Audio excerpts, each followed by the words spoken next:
Hello, Ogre27 Kane here today with my review of Dying Light for Nintendo Switch. This is the Platinum Edition that was released this year. It was an excellent port and one of the coolest games I think I've ever played. This is the game of the week. Let's go ahead and get into it and talk about some of the cool things and some of the things we like about this. One of the coolest things about this game was at its time of release. It was not really something most of us expected. Kind of came out of the blue and Nintendo just popped it on us.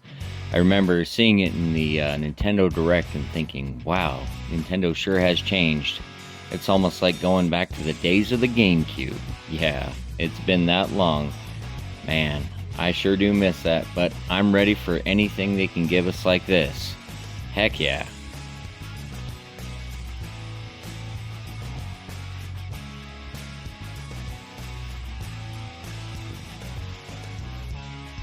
Alright, well let's start with the weakest part of this game, the story. It doesn't really win any awards, doesn't really make anything different, it's not going to get to the Oscars. It serves its purpose, it's pretty weak, but it does its job well. You're basically a special agent who has to infiltrate the city of Haram. You have to figure out if there's a vaccine, you have to rescue a certain person, and you have several different objectives to your mission. Obviously, none of this goes as planned, and you get bitten fairly early on. The story makes you feel really weak at first. Some of the monsters are just absolutely intimidating and downright scary. But as you progress through it, you kind of gain this feeling of invincibility. You almost gain a cockiness to it, that you're willing to take on the whole world. It's kind of a nice little twist. Alright, well let's get into the gameplay now. It's definitely a first-person, parkour, horror, action, adventure, exploration set in an open world. If that isn't enough for you, it also has RPG elements and a bunch of other different genres mixed in there as well. I think the developers of this game not only tried to do something different, but meld so many different things together that it just absolutely worked perfect. Another aspect of this is the multiplayer. I didn't really get into this too much. I didn't really dabble in it. I enjoyed a lot of the single player. This game will keep you hooked no matter what type of gameplay you prefer, whether that's single or multiplayer. The game's parkour and movement systems almost make you feel like a god. That is until you run into one of the night zombies and realize you're still just a man. One of my favorite aspects to the gameplay in this is how it's very much like Skyrim. You can basically just go and get lost. You don't ever have to do what you're supposed to do, and everything in the game just continues on like normal. There's always little side quests to do, there's always people to rescue, there's always places to go. You never have to get stuck in the same rut. It definitely encourages you to explore. Some of the weapons in this game are one of a kind, and some of the other features you'll find will only be found if you explore.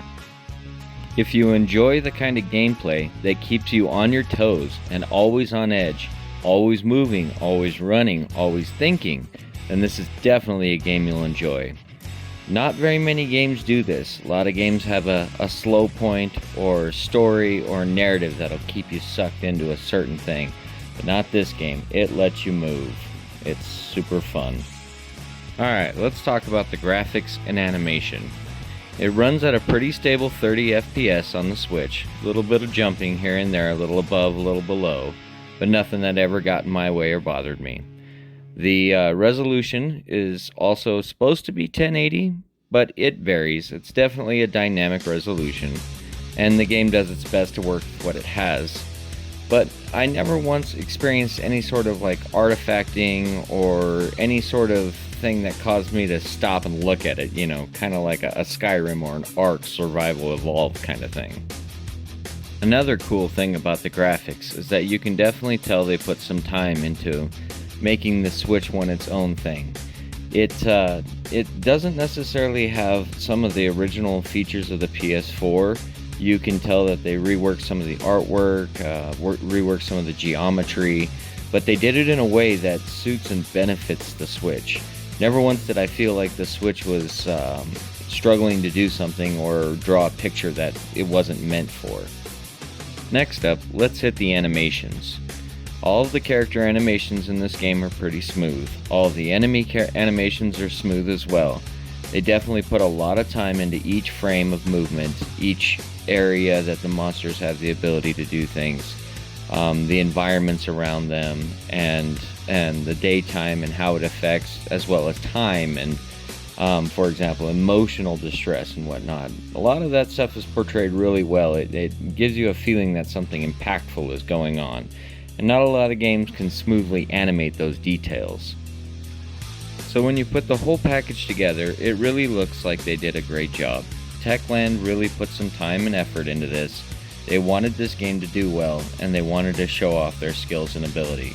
It's kind of rare to see a lot of time and effort put into a Switch port, but I will take it every single time, especially on a game that's so well done like this. Alright, well, let's get into combat now. This is definitely the shining moment of this game, the best part.